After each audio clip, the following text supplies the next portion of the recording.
All right, mic check, mic check.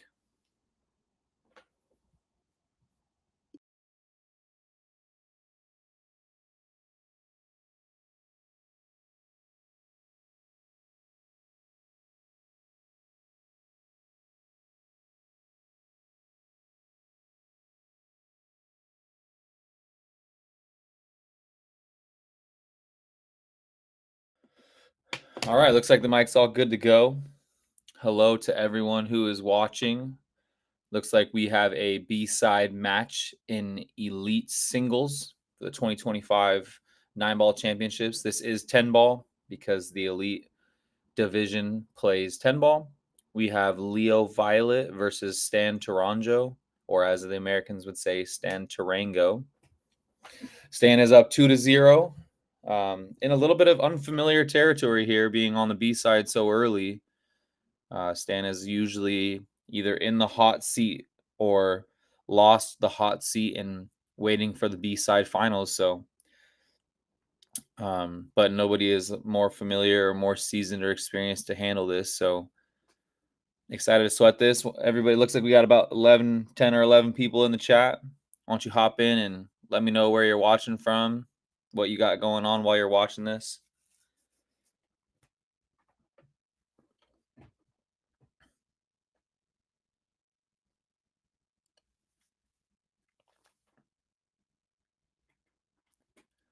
That's a very nice break. Got both balls behind the one ball in the sides.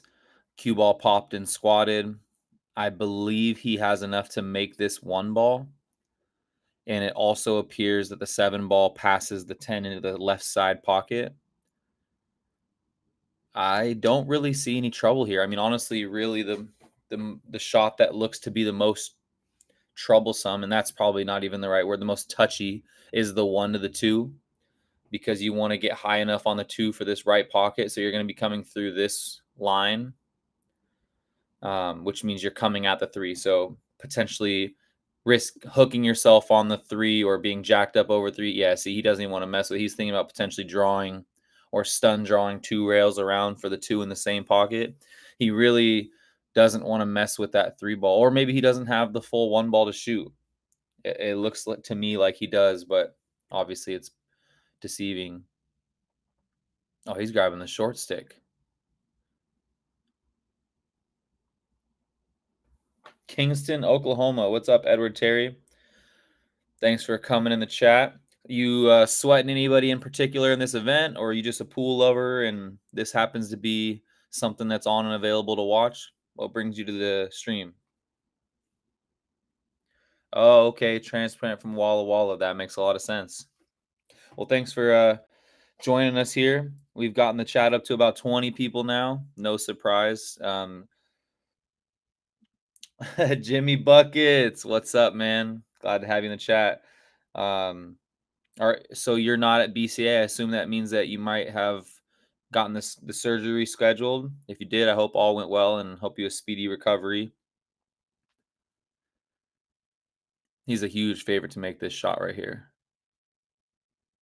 Yeah, this was the hardest thing. Like I said, one of the two. I mean, obviously he did a jump shot, so it's even more difficult to play shape. Aw, Buckets, you're too nice to me. Stan Tarango is, for those who don't know, or maybe they just have kind of heard of his name a little bit, but don't really know too much about the player himself, has probably won more bar box tournaments than anybody in the Pacific Northwest. This guy is a bar box legend. October 22nd is my birthday, Buckets. So, um, I feel like that's good news. Like, oh no, I don't think that was planned to play the bank off the 5. But I mean, with him, I feel like I got to give the benefit of the doubt. But anyway, yeah, October 22nd is my birthday, so I feel like that's a good sign. Everything's gonna go well. I will also be there for teams, so I'll see you this weekend. Puma, let's go, Leo. Yes, so I met Leo at the Scotch Triples tournament in Kennewick, Washington this earlier this year. Super nice guy. We got to talking quite a bit about pool and his history and stuff, and he's just a really nice guy. Very strong player, very smooth stroke. I mean, let's just be honest. Lefties are just always better at everything. It seems baseball, football, whatever. They're just so smooth. That was a very creative shot there, and he's perfect on the 5. Should be able to just roll forward. And so this is another one of those things, like a lot of players I see that are trying to get better, or lower level amateur players, they're slow rolling here so they can have an easy shot on the 6. But you actually want to come off this rail a little bit and get a little bit up here. That way your natural angle on the 6 is keeping you below this line. Sorry, a lot of drawing. You want to be below that line for the 7.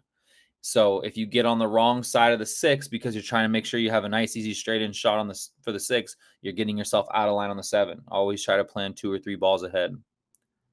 Oh, he said, never mind. I'm just going to take the combo. Oh, that's easy too, I guess. The 7 does appear to play in the pocket, but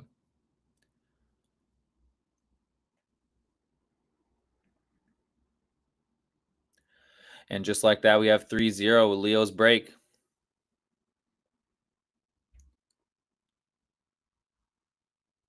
We're up to 28 people on a Wednesday morning. Love to see it. Quick shout out to EvoSports. I mean, they're the reason that this is possible. I remember when I first started watching videos of the coast, I think it was in 2021, I think was when I first like started hearing about the coast, and I watched a video.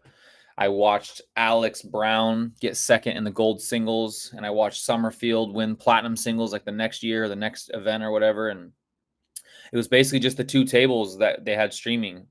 And now here we have, I believe we have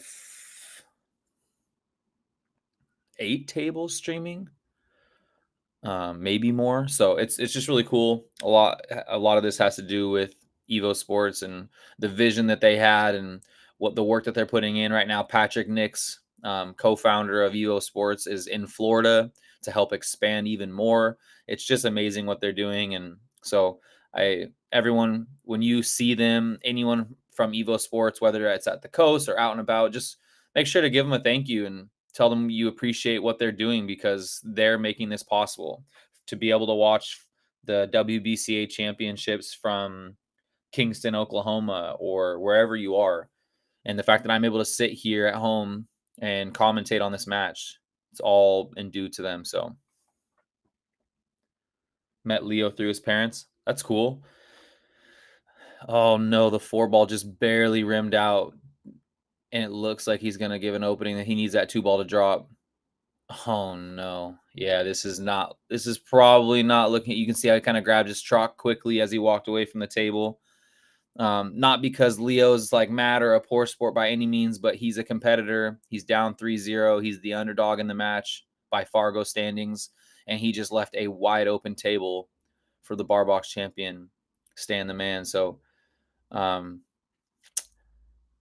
I'm trying I'm trying to look, Leo, and see what I think might be your savior. And I think the only thing is maybe the 4 ball, just because of where it sits, but the 3 ball's near. The 5 goes. Yeah, it's not looking good. Played Stan many times in Kenwick. Yes. He wasn't at the last 2 Scotch triples there, and you might not be referring to Scotch triples, but that's the only time I've been to Kenwick was for the Scotch triples tournament the last 2 years. Players Bar, Vic and Tammy are great people. They're great hosts. They have a great bar there.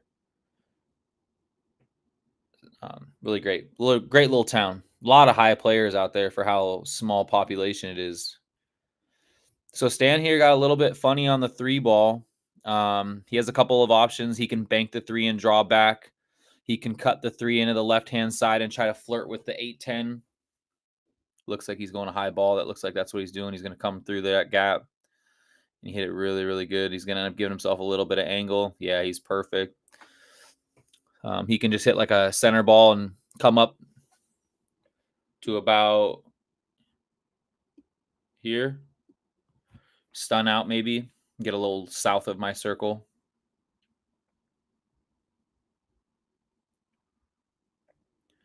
Yeah, he decided to play just a little bit south. He stunned a little bit. It's okay, though. Right idea. Great shot there by Stan. And this is what I was talking about. Like, You got to be able to make a ball in the break. And Leo hit it good. The 4 ball just was stubborn and decided to not go. And now he's looking at a potential 4-0 deficit with Stan coming to break. You want to play this being above it or below it is a preference. I always like being above the ball just because, and what I mean by that for those who are listening, this is what I consider. So you have this line through the 6 ball. So anything north of that line is below the ball. Anything south of that line is above the ball. I know that sounds counterproductive or an oxymoron, but you consider it based on the nearest rail, not north and south. If you get too low, like let's say you're over, you're down here, that shot now becomes more difficult, the back cut, and it also gets more difficult to control the cue ball.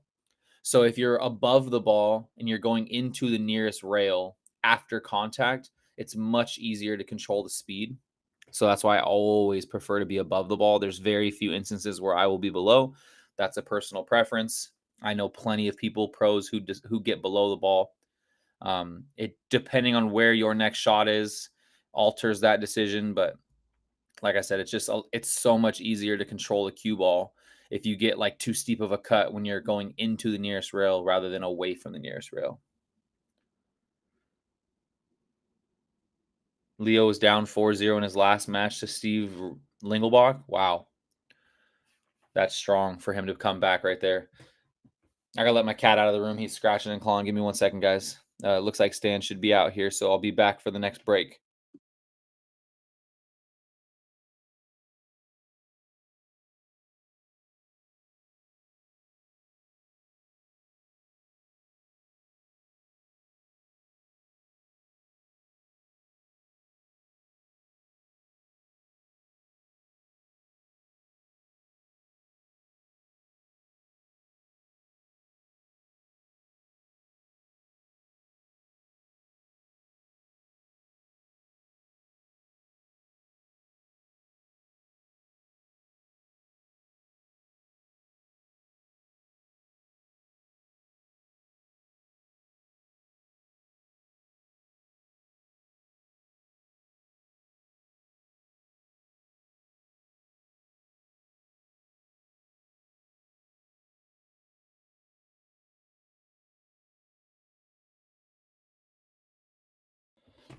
All right, so it looks like Stan did in fact get out there. Yeah, Triple G. I saw that. So I was looking at the Calcutta. I was very, very surprised that he went for 425. I think Chad Bisconer went for the most at 700. And to be honest, that's pretty light for elite singles. I remember a couple of events ago when James DeVee and Stan were both there, and they both went for like 4 digits. So I mean, I know this most recent event, Stan did not do so well in singles. I think he went like 2 and out or 3 and out or something like that. But also, he knew previous to that event starting that he wasn't going to be able to finish it because he had some family stuff he had to go back home to before the singles event was over. So part of me wonders if he wasn't really even trying all that much because he knew he wouldn't be there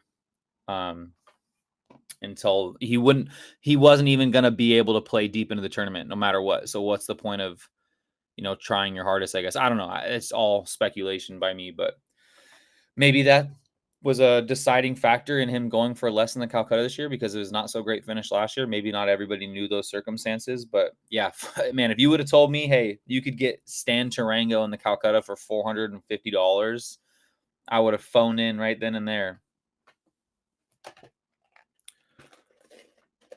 I mean, there's a lot of them. Like I said, I mean, Chad Bisconer was the #1 pick for $700. You have guys like Eddie Matea, Randy Baker, Steve Lingelbach, Chad Razwig, Damian Pongpanic. $700 was the most. Man, everybody wasted their money on Scotch doubles Calcutta, I guess. So again, Stan with a great break. Probably going to stun out like here, I would imagine, for the 2 on the side. Oh, he slow rolled it? Wow. That's just the definition of why do too much. He was going to just get himself maybe 6 to 8 inches closer to this ball by stunning, but risk missing the ball maybe. So he took the the slower roll shot. And he's a bar box player, so slow rolling, like as am I. So slow rolling is definitely in the wheelhouse of those type of players because you're used to playing on a small table. Big table players are gonna stun that ball 2 rails.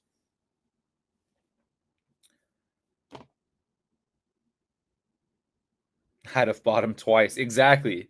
I mean, and we're sitting here and he's playing for what is this? I think this is this for seventh, eighth, I think. Here, let me pull up the bracket and double check. I don't want to give any wrong information here. Stan TOURANGEAU, where are you?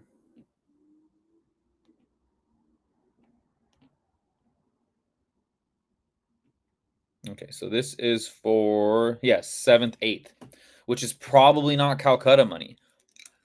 And Stan does have a very comfortable lead here, but he is not on this 4-ball. So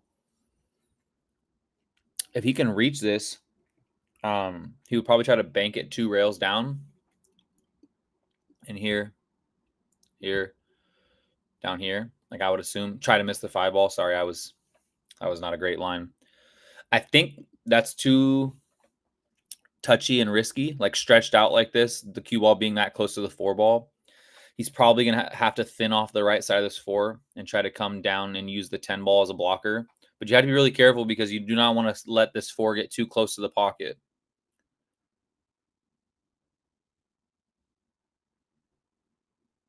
Yeah, he did exactly as I said. Great shot. Great shot. Gosh, man, the speed is so good. So yeah, this is for 7th, 8th place.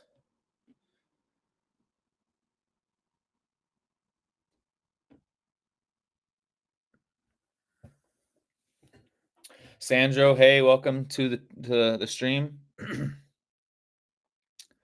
I saw one of the pictures you posted of me at the Don Weir with a jump stick. I meant to reach out to you to see if there was any more. I would love to have I don't really have any professional photos of me playing pool. Would be kind of cool to have, and I'd love to update my EvoSports picture or player profile picture or whatever. But anyway, I appreciate the picture. Thanks for all that you do. We're up to 30 people in the chat now. That's a kick and hope that you get. So here's the thing. With that particular kick shot, because of the way that he was coming into the ball, I would have liked to see him kick that with a little bit more speed. There was like almost nothing that could come good for you at that speed. Like you're going to leave it in front of the side, you're going to leave it here for the corner. Like I think you have to hit that with some speed because you need to generate something. And I think that potentially you get letting the 4 travel like 2 or 3 or 4 rails and getting weird. Like I hate having to shoot that and play it hoping to get lucky or hoping to get a roll. But when you kick, there are definite speeds that benefit you and speeds that do not benefit you. And when you have no cover available at a slow speed, I think you got to play it at a higher speed and hope to get at least some separation or get a little bit funny. But or maybe he just misjudged it. He was trying to put it towards the 6-ball. I don't really know, but that speed really wasn't working for him too much. I don't think. I don't really see anything that could have come very good out of that. So, what's up, Tim Frazier? How you doing in singles? I saw you lost a Hill Thriller to my boy Luis. That's tough action, man. But you had been playing pretty good though.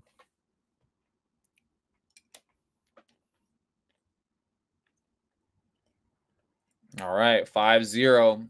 And Leo's breaking. He needs a break and run, something fierce right now.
Tim, I just saw your comment on Facebook.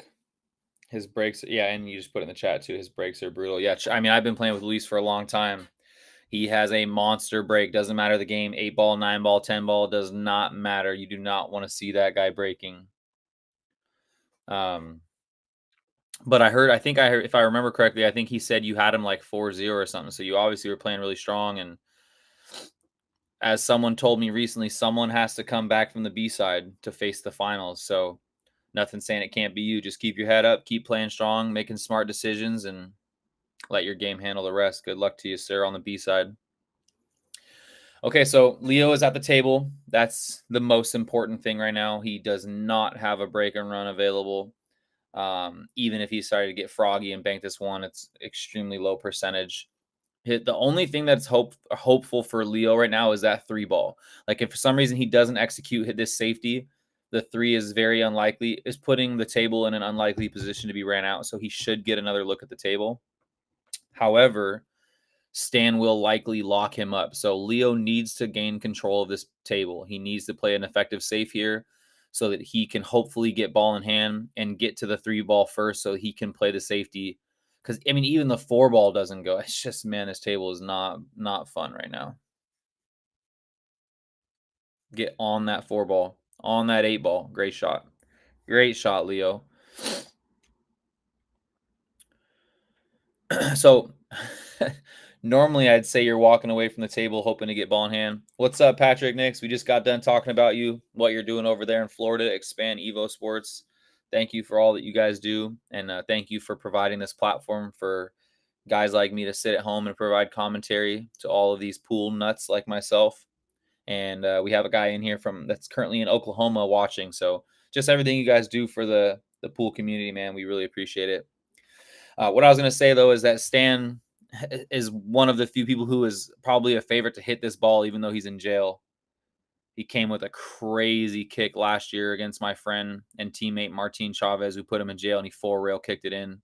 So normally you'd think you're getting ball in hand here, but with him, it's just you never know.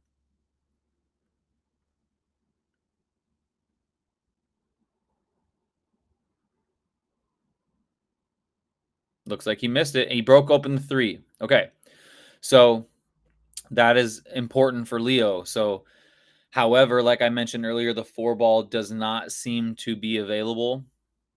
Man, I really don't know what I think you play safety here again. Oh man, I'm getting anxiety just thinking about it because you're probably not going to 3 foul Stan. Like that's just probably not going to happen. But you really you're at low odds, and you're probably the underdog at attempting to win this rack if you go for the run out.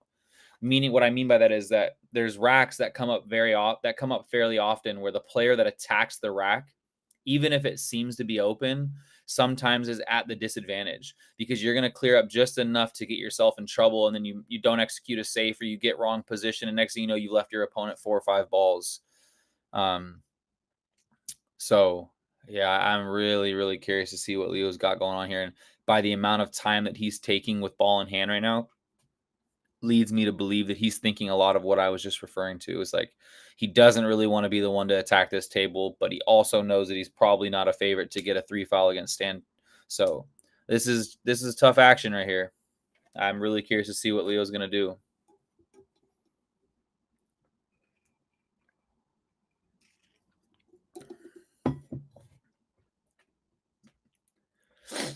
Make sure to like and share the stream, you guys. It's 11:40 a.m. We got about 34 people watching. We'd love to have more. Yeah, see, here we go. This is what I was talking about. So the important thing to think about if you're going to play a safety here is 2 things. You either need to get the 1 near the 3 ball so that it makes the 1 to the 3 a little bit easier, or you need to get the 1 into a position where you have another potential safety if you get ball in hand. Like you want your next shot to be easy. So yeah, this. Oh, okay, so he might have been. Yeah, okay, I see what you're doing, Leo. He was playing for the 110. So he's hoping that if he gets ball in hand here, he has a 110 because the 4 is so tied up. I don't think he got the cue ball close enough to the 6 to take. Yeah, he didn't get it. He didn't take out the 1 rail. So Stan's probably a huge favor to hit this ball here. Yeah, see, Triple G, that's what I was thinking too, is trying to get the one ball up near that. That way you have yourself another easy safety because you have a cluster of balls that you could work with to play that third safety. Um, Leo got a little aggressive here. I do fully believe that he was trying to put the one ball in a position to give him a game-winning shot if he gets ball in hand.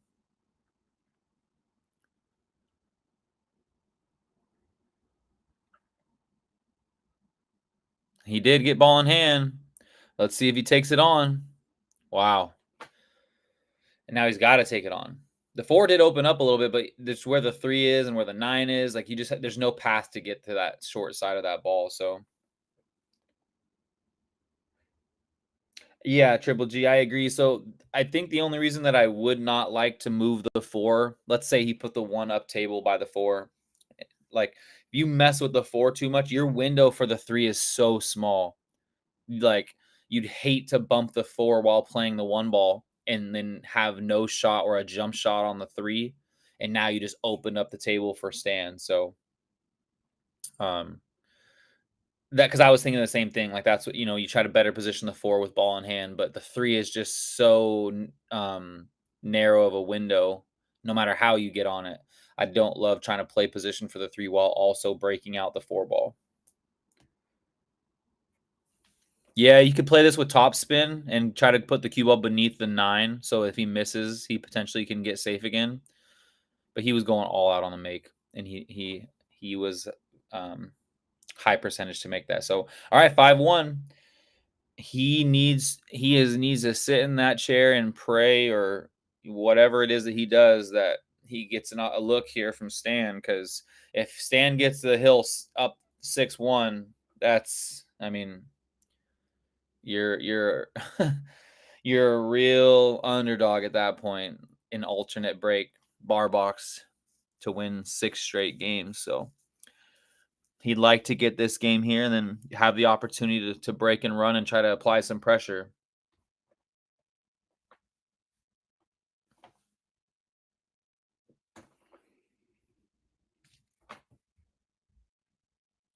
All right, we only got 3 likes, guys. We got 32 people in the chat and only 3 likes. Go ahead and hit that thumbs up. The more thumbs up that we give for each stream, the more the algorithms show up for other pool players. So um, do us a favor and hit that thumbs up, please. Good break. Squatted the cue ball. Made both balls on the side. He's not on the 1 ball, but he does have a very easy safety. So if he thins off the right side of this 1 ball, just thick enough to miss this 6, this will be his safety. And the 1's going to be pinned. The 1 ball will be pinned right about here. And Leo will be in big trouble. That's my prediction. There's 2 things to think about on this shot. How thick you're hitting the 1 to hit the correct spot on this long rail down here. Like this, you want to make sure you hit the correct spot, and speed to not overrun the 10 ball too much. So there's where he did that. Hit exactly where my line was, but he overran it. This is what I was talking about, is the speed. Because now Leo can hit this ball. You want to be more, if anything, you want to be too shy on your speed on that shot. You'd rather be anywhere down here is better.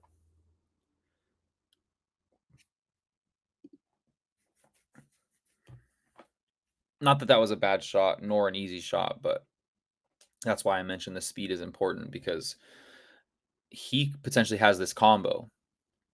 He doesn't really have much of a safe, but he potentially has the combo. He has the ability to overcut the 1 and try to play safe behind the 3 if he wanted to. Like, there's a couple of options here. This is not really the shot that you want to take on when you're down 5-1, though, which is why he's looking at it. He's kind of tilting his head. You're worrying about hitting the 4 first. Yeah, I think if he tries to make the combo, I think he's flirting too close to the 4.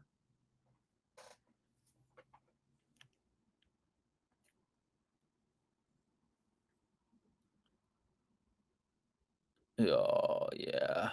That's tough. That's why I said it's just not a shot you want to shoot. Down 5-1.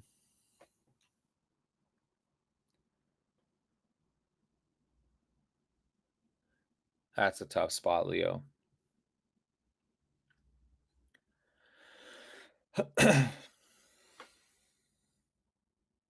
We're up to 9 likes. Thank you for those who gave us a thumbs up. We appreciate it. I'm going to try to provide as much commentary today as I can. I'm not going to be heading down to the coast until tomorrow. So, yeah, I'm going to try to provide as much commentary. So, do me a favor if you see some matches, if you want to go ahead and look at an upcoming bracket. So, yeah, here, actually, this is what we want. This is what I want to do. Go look at the brackets, find out what tables are upcoming streaming matches. And if you have a match that you would like me to commentate on that's coming up, and then, today at some time, feel free to throw it in the comments. And I'd love to be able to go and provide some of your favorite players, family members, friends, spouses, some commentary. So, yeah, if not, then I'm going to choose. And I'll be honest, I'm probably going to choose the most popular or well-balanced matchup. So, yeah, let me know what you want to. Let me know which matches you want to see commentated. So Stan had a good stroke there, little out of line. I think he can cinch this ball. However, the further distance that you get from cue ball to object ball with a back cut when you're trying to cinch, the harder it is to cinch because the ball wants to then turn over by the time it gets to the object ball and fly forward. So, like I said, I think he can hold this. Like, I really, truly think he can. He doesn't need to. He could go over to this rail and out. I'm curious to see what he does. It looks like where his tip is, he's going to stun to the long rail and back out. That's what I would think. Let the stroke out.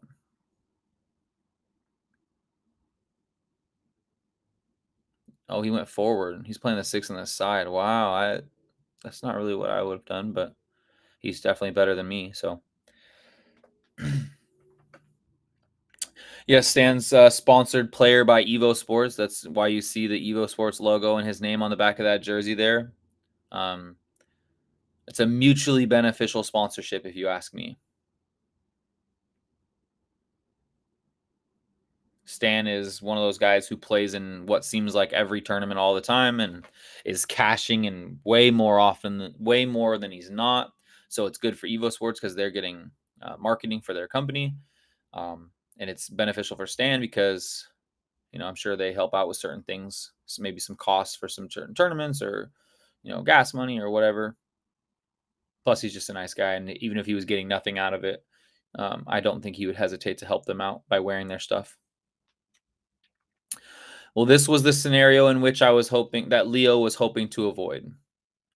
6-1 alternate break against Stan TOURANGEAU. But all he can do is just be positive and take one rack at a time because Stan is human. Unfortunate rolls do happen. It's not out of the realm of possibilities for Stan to break dry or scratch on the break or be hooked on the one ball after the break. So Leo's just got to take this one game at a time and try to fight back in it.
Okay, well, this is the next best thing to a break and run is breaking dry and having your opponent completely hook.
Stan must have pushed to an open shot. No way are you taking this back on a jump shot with the 2 where it is. I don't like this. I do not like this. I agree, Edward. That is a very ugly 2 ball. Oh, he's gonna get a little roll out of it.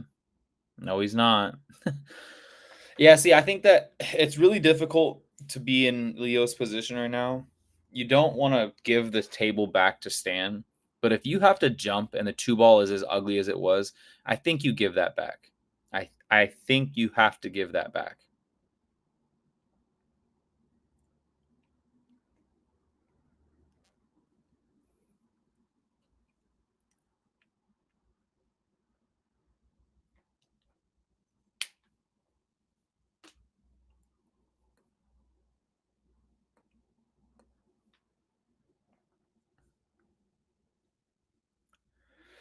All right, well, Stan can get on this 2 ball. Excuse me, sorry.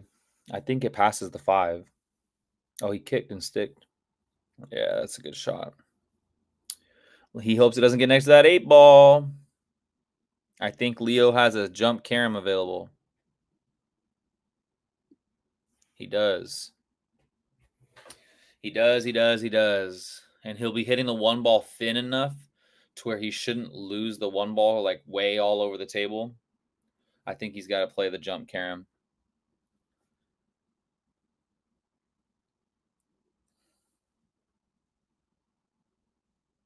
It looks like a playing cue. Huh. He's kicking at it, kicking the 1-8 combo. Coming to about here with a bunch of left hand spin, maybe. Because you have a chance at comboing or caroming if you hit it too thin. Yeah, that's what he's doing right there.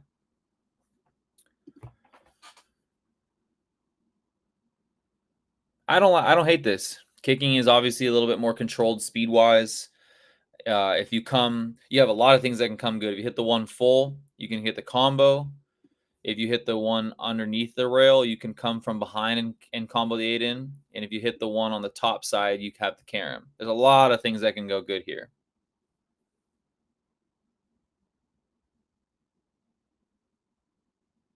There's the combo. Great shot, Leo. Great shot. And he's got angle. He can play the stun draw 2 rail shape to get on the 2. So his cue ball position pattern is gonna look something like this. And he's gonna try to get inside this 7 ball. Or he could come below the 2, play in the same pocket as the 1. Then his angle would look a little bit more like this. We'll see. Let's see what he likes to do.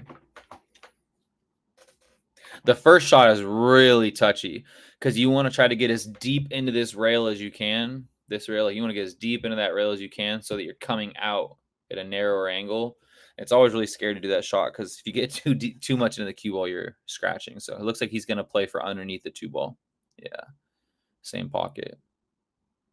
But now I think you got to play safe.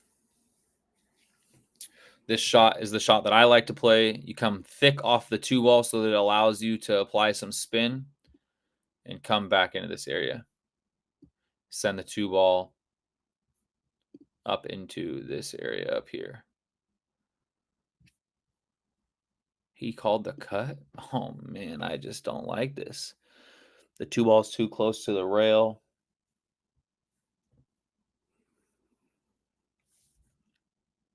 Yeah, I didn't like that, but it's a two-way, I guess. Maybe that's why he was playing it, and even if you got safe, you made the 6, so Stan would have had the option to give it back. You didn't get safe, so now Stan's gonna shoot at this. Yeah, see, that's why I think he was playing a two-way, and I just really don't think that that was the right call there. Um, I think when you're playing this level of competition in Stan and you're down as much as you are, like you just need to pick one shot and really commit to it rather than playing a two-way. Because sometimes we accidentally play, half of one shot, half of the other, and we don't really get either one the way we want.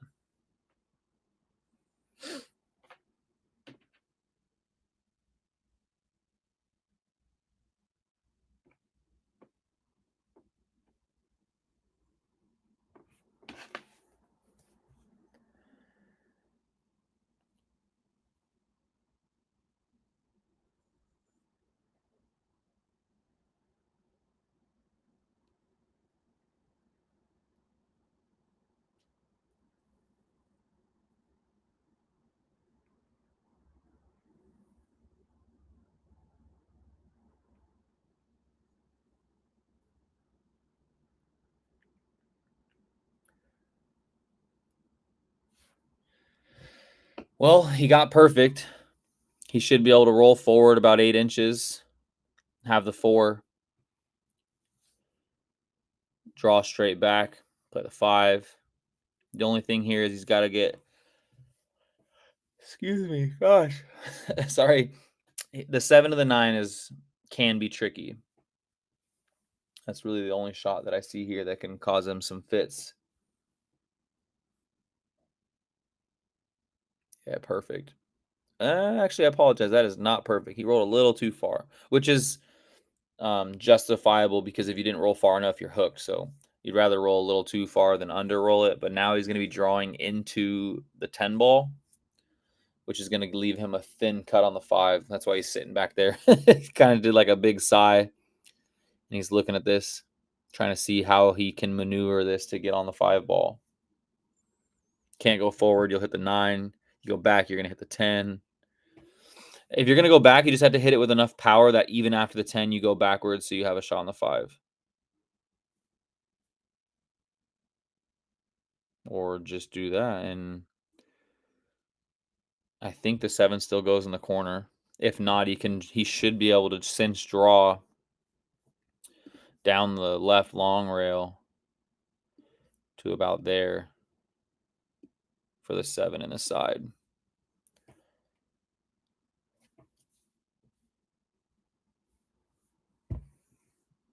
Oh, he's looking at getting where I put the circle. He's trying to figure out how he's going to get there.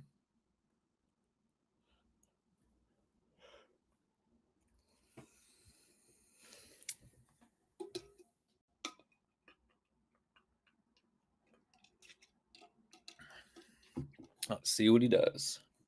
He's going high. Force swinging around 3 rails.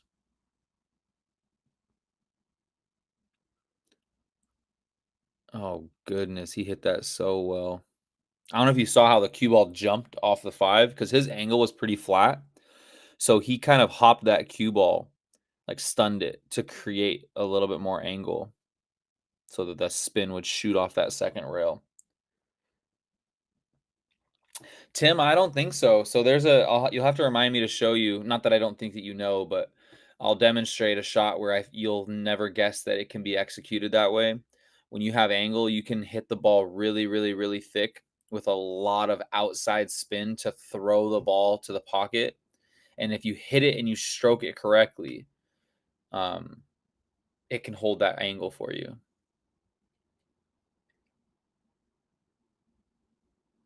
He's trying to get the 9 on the side, and he hit it so good. So, Tim, what I'm referring to is like this shot, for instance. Like I can put a ball right here. Sorry, that's not great. Let's do this again. Like right here. Gosh, it's so hard to be specific with this. Like I have like a little crosshair. Okay, so like right there. And the cue ball can be like right on this diamond. And I can draw the ball back and stay left of this line. Like get all the way to the short rail down here, left of that line by hitting it, stroking it correctly with a bunch of outside spin. Yeah, see, yeah, it's a fun shot actually. It's a really fun shot. All right, well, Stan Tarango takes this down 7-1. I don't know what the Calcutta payouts are, but I guess top 6 probably, meaning that he might have just earned himself into Calcutta money for only $425. Thanks to everyone who came. They're probably going to shut us down here in a second, so I'm going to try to find another match to hop on and commentate. Feel free to come and find me. If not, have a great day, and maybe I'll see some of you guys at the coast. I'll be heading down tomorrow.